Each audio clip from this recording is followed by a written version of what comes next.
Thank you, Bill, and thank you, each and every one of us, for being here today. Look around this crowd, look at each other.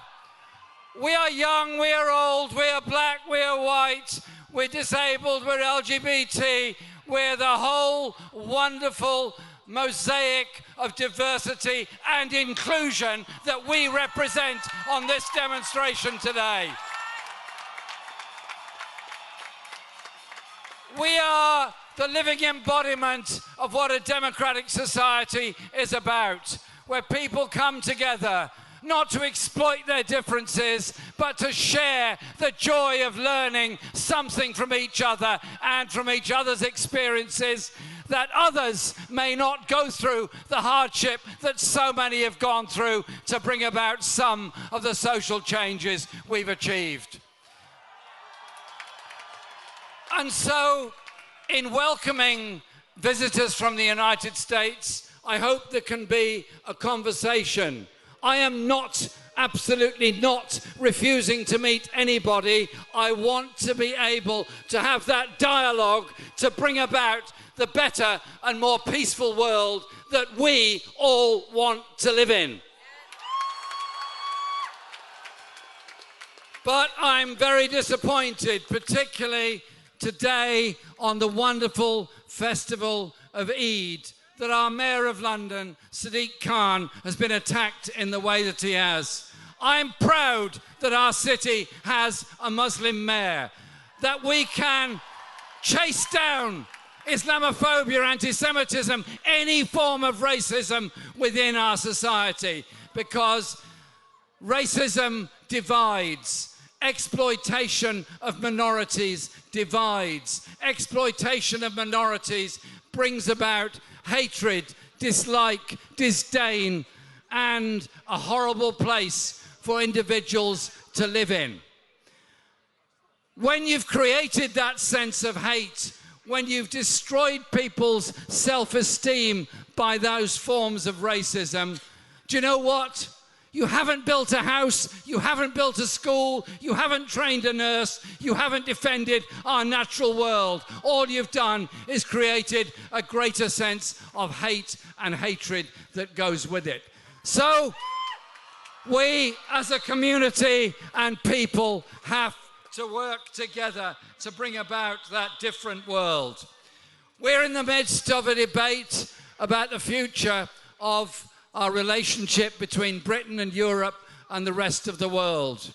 The basis of that debate should surely be that we encourage the protection of jobs and living standards and public services and reach out to people all across the world.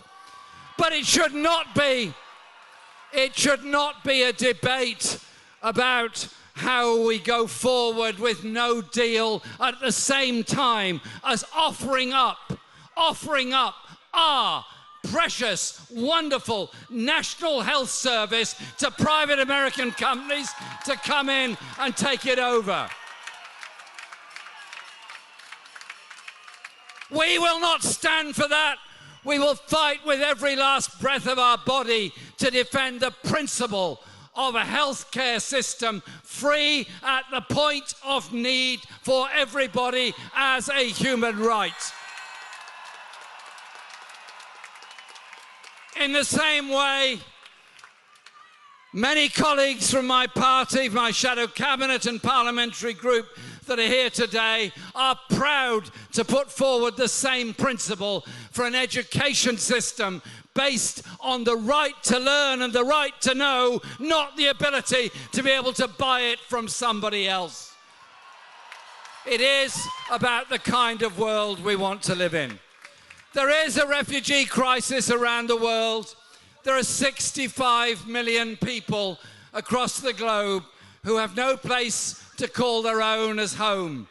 They're living as internal exiles in some countries, they're living in refugee camps, or they're undertaking perilous journeys to try to reach a place of safety. 65 million is more than at any time in recorded history there have been displaced people on this globe.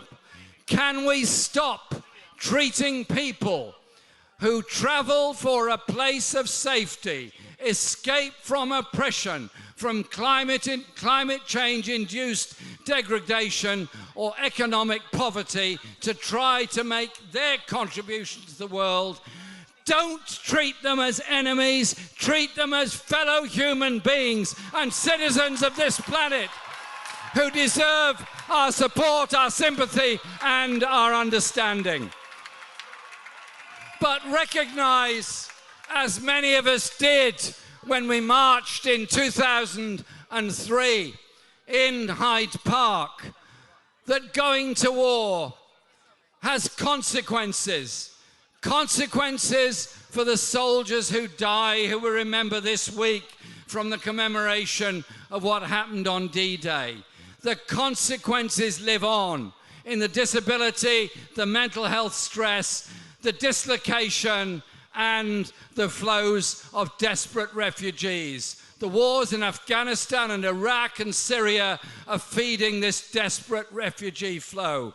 I want to work with every government across the planet to bring about a peaceful world where we don't solve our problems by going to war.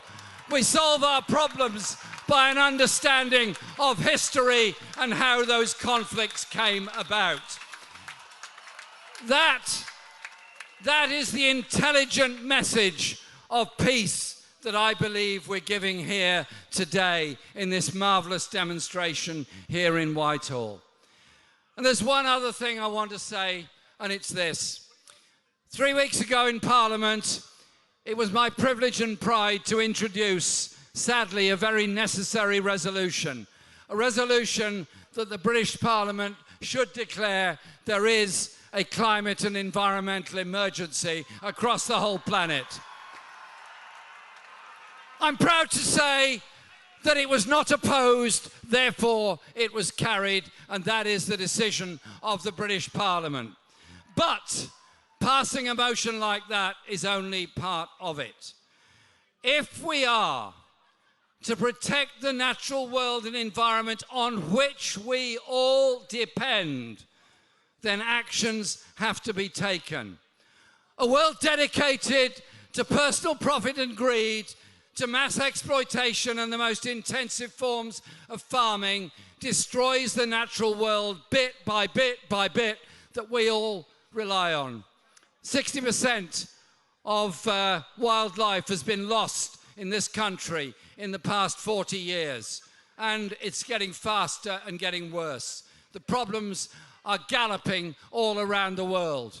The Paris Climate Change Accord was the product not just of the brilliance of some of the people that were there negotiating it, but in reality, it was the product of decades and decades of environmental campaigners pointing out there have to be limits to how much you destroy the planet. Never forget, protest and activism eventually leads to change.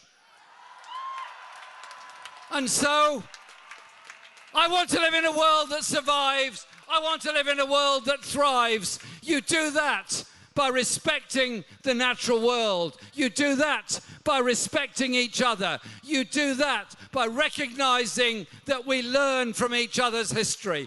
So I say to our visitors that have arrived this week, think on, please, about a world that is one of peace and disarmament, is one of recognizing the values of all people, is a world that defeats racism, defeats misogyny, defeats the religious hatreds that are being fueled by the far right in politics, in Britain, in Europe and the United States.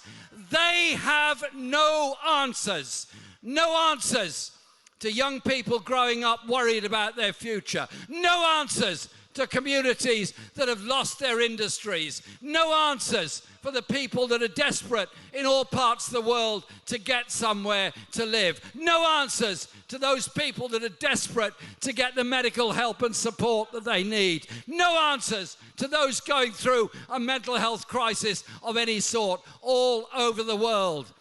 Do you know what?